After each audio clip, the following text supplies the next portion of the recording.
Yo, what's up, guys? We're back for another week of breakdown and predictions, and I'm pumped for this week, man. We got UFC 291, we got Dustin Poirier versus Justin Gaethje, we got a hell of an undercard, really good pay-per-view, even though obviously some people are complaining about it because of the main event and saying it's a manufactured belt and all that, but hey, man, I'm really looking forward to the card, and we also got Earl Spence taking on Terrence Crawford, and I'm trying to get tickets. I'm probably going to end up kind of caving and going to that fight. But tickets are so damn expensive right now, man. But I can't wait for that fight. I don't know how many people are into boxing. If you are, I want your comments down below, like who you think's gonna win that, why you think they're gonna win. I'm pretty interested in that fight for sure this week, and I'm probably gonna end up, like I said, caving, buy some tickets, and going and be really excited for that.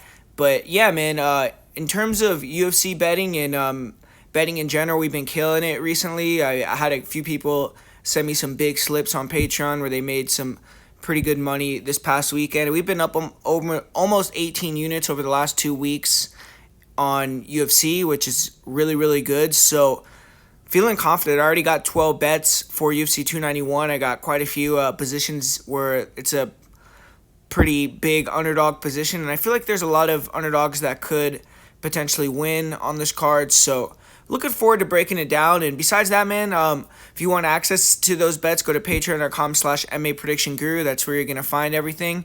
And hit the like button on this video. Put some comments down below. Let's try to get some interaction. Let's try to get over 100 likes on this video. I would really appreciate it. So if you're listening right now, please hit that like button.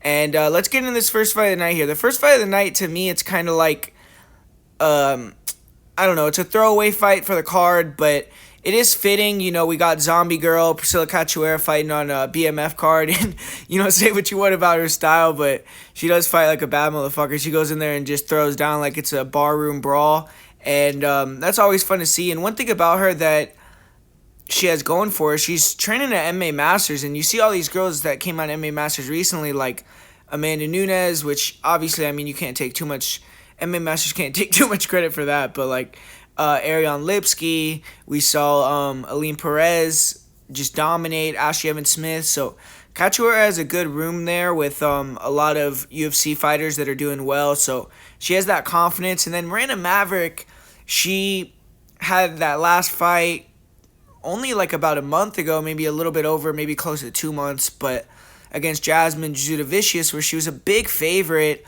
kind of laid an egg in that one, didn't perform well whatsoever, and got dominated, got taken down, got held down, was outstruck, and just everything went bad in that matchup. But she's coming back pretty quick and trying to kind of right that wrong. And I know she also was coming out and talking about how she was getting death threats and all that. And I'm not advocating for that, and I'm not saying that it's something that you should take lightly per se, but it's like when you're a pro athlete at that level, I think I guess it's hard because obviously things are going to affect people differently, but you can't let that affect you if you're going to get to that higher level. And I do kind of hold that against her, even though it sounds bad to say it like that, but I have people fucking sending me death threats sometimes when I miss bets, so it's like, I don't know, man, but I feel like hopefully she's not in her head mentally, she could perform. But as far as the fight goes, it's like on the feet, Cachoeira's going to have the advantage just with her aggressiveness. She's going to be, I believe, the bigger girl and the more powerful by a large margin, and she could just close the distance and land a bomb on Maverick and get her out of there. And obviously, training MMA Master, she's going to be working on her wrestling defense. She hasn't fought in a long time either, quite a while, so she hopefully has been trying to improve that aspect of her game. But I just feel like Maverick's wrestling and grappling is on a whole other level than Cachoeira, and if Cachoeira can't just catch her, then I don't necessarily see how she's going to get the job done. Another thing that I like for Maverick in this one is she does have a great gas tank. She trains at Elevation in Denver, so going to Utah and fighting there, she's going to have the advantage. And we've seen Cachoeira, she also fights with a lot of heart too, but she can get tired, she can get wild and sloppy, and I feel like Maverick is just going to be the more composed fighter that ends up being able to implement their game plan with the grappling. And I wouldn't be shocked to see Maverick actually pull off a submission. That's actually what's going to be my prediction, her by submission in the second or third round.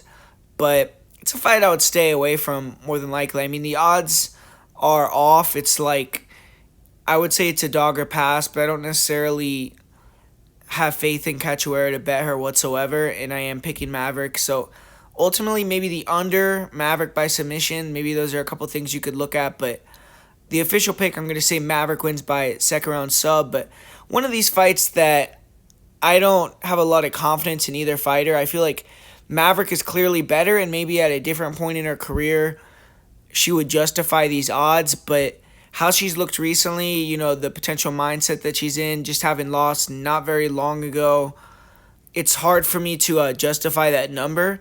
So I'm going to pick her, but it's a pass for me here.